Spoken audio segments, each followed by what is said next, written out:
حدیث پاک میں ایک تو لفظ ید کا استعمال ہے، اس پر استاد لوگ اپنے شاگردوں کو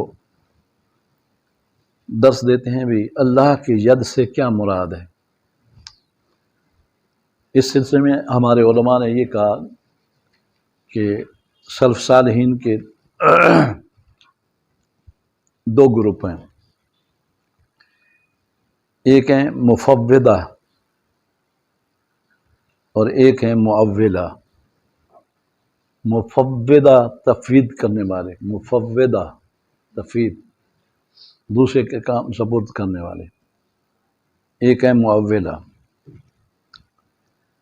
مفوضہ وہ ہیں کہ وہ کہتے ہیں کہ اس قسم کی جتنی آیات ہیں یا حدیثیں ہیں ان میں ہم کوئی تعویل نہیں کرتے، لفظی ترجمہ کریں گے اور ہم کہیں گے کہ ان آیات کا معنی اور ترجمہ اللہ اور اس کا رسول جانتا ہے، ہم کوئی تعویل نہیں کریں گے۔ اور دوسرے لوگ ہیں کہ کہتے ہیں کہ نہیں، ان آیات کی تعویل کریں گے۔ جو تعویل نہیں کرتے ان کو کہتے ہیں مفوضہ، اور جو تعویل کرتے ہیں ان کو کہتے ہیں معولہ۔ سلف صالحین سے دو گروپ ہیں۔ اصل المیہ یہ ہے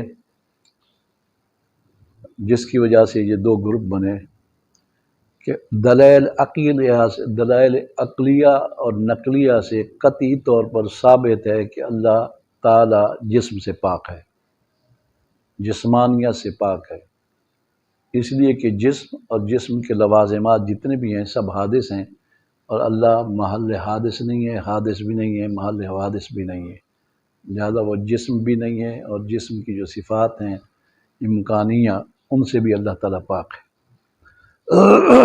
ان جسم کے اعضاء سے بھی پاک ہے۔ لیکن ہوا یہ کہ قرآن مجید میں جگہ جگہ اس قسم کے الفاظ آتے ہیں جو جسم یا جسم کے اعضاء کا ذکر ہوتا ہے جن کی نسبت ہوتی ہے اللہ تعالیٰ کی طرف۔ تبارک الذی بیدہ الملک، اللہ تعالیٰ فرماتا ہے جس کے ہاتھ میں ملک ہے۔ اب ید، اللہ تعالیٰ ید سے پاک ہے۔ کیسے پتہ چلا پاک ہے؟ دلائل عقلیہ سے، منطقیہ سے جو قطعی ہوتی ہیں، قطعی ہوتی ہیں۔ نقلی دلیل صرف اس وجہ سے قطعی ہوتی ہے کہ وہ اللہ اور رسول کا فرمان ہوتا ہے، لیکن جو عقلی دلیل ہوتی ہے وہ تمام اہل عقل کے نزدیک وہ قطعی ہوتی ہے، اس کے خلاف نہیں ہو سکتا، اس لیے اس کا ماننا فرض ہوتا ہے عقلی دلیل کا۔ اسی طرح اللہ تبارک و تعالیٰ کے حوالے سے قرآن پاک کے یوم یکشف عن ساق، قیامت کے دن اللہ اپنی پنڈلی ننگی کرے گا، اللہ پنڈلی سے پاک ہے، لیکن قرآن میں آ گیا۔ اسی طرح قرآن مجید میں ہے الرحمن علی العرش استویٰ، رحمان جو ہے عرش پر تسلی کے ساتھ بیٹھا ہوا ہے، استوا کا معنی سیدھا ہو کے بیٹھا ہوا ہے، ایسا بیٹھنا جیسے جسم کا ہوتا ہے۔ اس سے پتہ چلتا ہے کہ اللہ تعالیٰ جسم ہے، حالانکہ اللہ تعالیٰ جسم سے پاک ہے۔ اسی طرح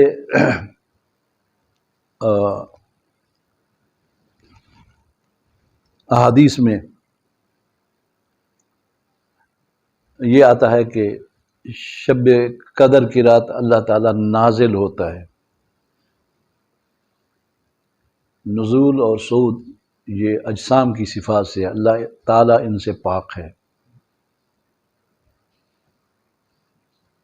تو یہ ساری اس قسم کی احادیث اور آیات جن میں جسم کی یا اعضاء کی نسبت ہے اللہ تعالیٰ کی ذات کی طرف، اس میں پھر ہمارے اہل سنت و جماعت کے یا یوں کہنے اہل حق کے، اس مسئلہ میں جو اہل حق کے ان کے دو گروپ ہو گئے۔ ایک گروپ یہ ہے کہ انہوں نے یہ کہا کہ ہم ان کا ترجمہ نہیں کرتے، یہ متشابہات سے ہیں، اور متشابہات کا علم صرف اللہ تعالیٰ کو ہے۔ ان کی دلیل یہ ہے کہ قرآن مجید کی آیت جو آپ لوگ پڑھتے رہتے ہیں کہ پیچھے تو مجھے یاد نہیں ہے، وما یعلم تاویلہ الا اللہ، آگے والراسخون فی العلم، آل عمران کی آیت نمبر 7 پیچھے ہے کہ اللہ تعالیٰ نے قرآن مجید کی 2 قسم کی آیتیں نازل فرمائیں، ایک محکمات ہیں اور دوسری متشابہات۔ اب جب متشابہات نازل فرمائیں تو ان کے متعلق اللہ تعالیٰ آگے ذکر فرماتے ہیں وما یعلم تاویلہ الا اللہ، ان کی ترجمہ، ان کا معنی نہیں جانتا مگر اللہ۔ لیکن اللہ سے احناف کے نزدیک یہ ہے کہ اس جگہ اللہ سے مراد، جیسے بہت سی جگہ ذکر اللہ کا ہوتا ہے، مراد اللہ کا رسول بھی ہوتا ہے، یخادعون اللہ والذین آمنوا معه یخادعون اللہ یخادعون الرسول، لفظ اللہ کا ذکر ہے، مراد اس کا ہے۔ تو یہاں بھی اسی طرح رسول مراد ہے اس مستثنا سے، کہ کوئی اس کا ترجمہ نہیں جانتا مگر اللہ جانتا ہے، اس کا رسول جانتا ہے۔ اس لیے میں نے، یا ہمارے اہل سنت و جماعت کے علماء جب اس قسم کی آیات آتی ہیں، جیسے والذی نفسی بیدی آ گیا یا تبارک الذی بیدہ الملک آ گیا، تو وہ کہتے ہیں اس کا ترجمہ اللہ اس کا رسول جانتا ہے، کیونکہ یہ آیت متشابہات سے ہے۔ الرحمن علی العرش استویٰ کا ترجمہ اللہ اس کا رسول جانتا ہے۔ اور کل جو ڈاکٹر صاحب آئے ہوتے اس کو دوسرے فرقہ کے لوگ گمراہ کر رہے ہیں، تو وہ کہتے ہیں یہ رسول کو یہ کہنا اللہ اور رسول جانتا ہے تو یہ شرک ہو جائے گا، اللہ کو کے ساتھ رسول کو بھی ملا دیا۔ اور میرے پاس ٹائم نہیں تھا، میں نے کہا یہ تو صحابہ کہتے تھے۔ کہنے لگا ہاں یہ تو صحابہ کہتے تھے، صحابہ کہتے تھے، مشرک تھے وہ۔ ایسے بدماش ہیں، بد مذہب لوگ کہ ذہن کو معاف کرتے ہیں۔ ان کا ایک بیٹا بنا ہوا ہے، اس نے بڑا تباہ کیا ہوا ہے۔ وہ جو ہے ہم کہتے ہیں اللہ اور اس کا رسول جانتا ہے، پھر وہ کہنے لگے یہ اور جو ہے نا اس کی وجہ سے شرک ہوتا ہے، لفظ اور نہیں ہونا چاہیے، اللہ اور رسول۔ میں نے کہا پھر کیسے کہ اللہ رسول جانتا ہے، اللہ رسول ایک ہی ہے۔ بس ایسے شبہات، شکوک، تو ہم کہتے ہیں اللہ اور اس کا رسول جانتا ہے۔ متشابہات ہیں، دلیل وما یعلم تاویلہ الا اللہ، قرآن کہتا ہے ہم نے متشابہات اتاری، نازل کی ہیں قرآن میں، لیکن سارا قرآن کوئی نہیں سمجھتا، اللہ جانتا ہے۔ اگر وہ کہیں کہ رسول، تو اہل سنت و جماعت کے تمام علماء کا اتفاق اور اجماع ہے کہ یہاں رسول بھی مراد ہے۔ بیضاوی نے اس پر بڑی گفتگو کی ہے کہ اگر متشابہ آیات کا رسول اللہ کو بھی علم نہیں ہے تو عقلاً جائز نہیں ہے یہ، اس لیے کہ کلام بغیر المفہم اللہ کی شان سے بعید ہے، کہ اللہ کلام کرے اپنے نبی کے ساتھ لیکن اس کو سمجھائے نہیں، گھنٹی بجتی رہے، ایسا تو ہو نہیں سکتا۔ اللہ کی شان ہی یہ تقاضا نہیں کرتی کہ اللہ تعالیٰ اسی کلام کے ساتھ اپنے نبی سے کلام کرے جس کا اس کو سمجھ ہی نہیں یہ کیا کہہ رہا ہے اللہ تعالیٰ، تو پھر نازل کیوں کی؟ اس لیے یہ اجماع ہے اس بات پر کہ متشابہات کا علم اللہ کو بھی ہے اور اللہ کے رسول کو بھی ہے، اور علم قیامت متشابہات میں ہے۔ جب رسول اللہ کو بھی متشابہات کا علم ہے تو قیامت کا علم بھی متشابہات میں ہے، تو رسول اللہ کو قیامت کا علم ہے کہ کس دن آئے گی، کس وقت آئے گی، کس سن میں آئے گی۔ تعیین میں اختلاف ہے، ویسے تو قیامت آئے گی یہ تو سب مانتے ہیں، قرآن مجید میں بھی ہے۔ یہ جو عندہ علم الساعہ حسر کے ساتھ آتا ہے کہ اللہ کے پاس ہی ہے قیامت کا علم، تو اس میں یہ ہے کہ اللہ کے پاس ہے، لیکن عطا کی نفی نہیں ہے کہ اس نے کسی کو قیامت کا علم دیا ہی نہیں ہے، عطا کی حسر نہیں ہے۔ اور یہ تمام علماء کہتے ہیں قیامت کا علم متشابہات میں ہے۔ اس پر اگر کوئی اعتراض کرے تو ہمارے پاس دلائل موجود ہیں۔ بندیال کے استاد ایک بد مذہب آدمی کے ساتھ مناظرے کے لیے گیا ہے، تو انہوں نے یہی صغرا کبرا بنایا۔ انہوں نے کہا دیکھیں علم قیامت پر بحث تھی، تو آپ نے فرمایا کہ علم قیامت متشابہات میں ہے، یہ ہے صغرا، اور متشابہات کا علم حضور علیہ السلام کو ہے، یہ ہے کبرا۔ نتیجہ یہ شکل اول ہے، نتیجہ یہ نکلا کہ رسول اللہ کو متشابہات کا علم ہے، قیامت کا علم ہے۔ ایسا ہے کہ نہیں؟ شکل اول بدی ہوتی ہے، یعنی یہ عقلی دلیل ہوتی ہے، یہ بہت بڑی دلیل ہوتی ہے۔ ہمارے استادوں نے کہا کہ یہ بتاؤ کہ میں نے صغرا کبرا پیش کیا علم قیامت کے ثبوت سے کہ رسول اللہ کو علم قیامت ہے، اب آپ کا حق ہے آپ صغرے پر اعتراض کریں یا کبرے پر کریں۔ صغرا یہ ہے کہ علم قیامت متشابہات میں موجود ہے، اس کے اندر رکھا گیا ہے، یا پھر اعتراض کریں، میں جواب دوں گا، میرے پاس کتابیں ہیں، میں دکھاؤں گا آپ کو، تفسیریں ہیں میرے پاس۔ تو دوسرا یہ ہے کہ متشابہات کا علم رسول اللہ کو ہے۔ اب الف لام میم کی بحث دیکھ لیں بیضاوی کے اندر، یہی بحث ہے۔ وہ کہتے ہیں یہ تو متشابہات ہمارے لیے ہیں، رسول اللہ کو تو علم ہے، ورنہ کلام بغیر مفہم، نبی کے ساتھ یہ کیسے ہو سکتا ہے؟ تکلیف بالعاجز ہے، پتہ نہیں اللہ کے رسول کو کہ اللہ کیا کہتا ہے۔ تو اب وہ مولانا جو تھے دوسرے مسلک کے، اس نے کہا بھائی میں منطق نہیں جانتا، صغرے کبرے سے مجھے